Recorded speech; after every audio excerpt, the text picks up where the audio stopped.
கன்னியாகுமரி மாவட்டத்தில் காங்கிரஸ் கட்சிக்கு துரோகம் செய்ததாக கூறி 13 காங்கிரஸ் எம்எல்ஏக்கள் உடனடியாக ராஜினாமா செய்ய வேண்டும் என ஒட்டப்பட்டுள்ள போஸ்டர்களால் அப்பகுதியில் பெரும் பரபரப்பு ஏற்பட்டது. கன்னியாகுமரி மாவட்டம் குழித்துறை, மார்த்தாண்டம், மேல்புறம் உள்ளிட்ட பகுதிகளில் காங்கிரஸ் எம்எல்ஏக்கள் எதிராக போஸ்டர்கள் ஒட்டப்பட்டுள்ளன.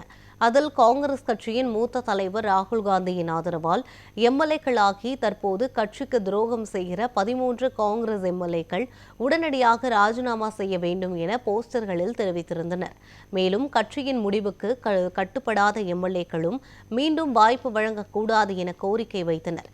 இதையடுத்து இந்த போஸ்டர்கள் காரணமாக அரசியல் வட்டாரங்களில் பெரும் பரபரப்பு நிலவியது.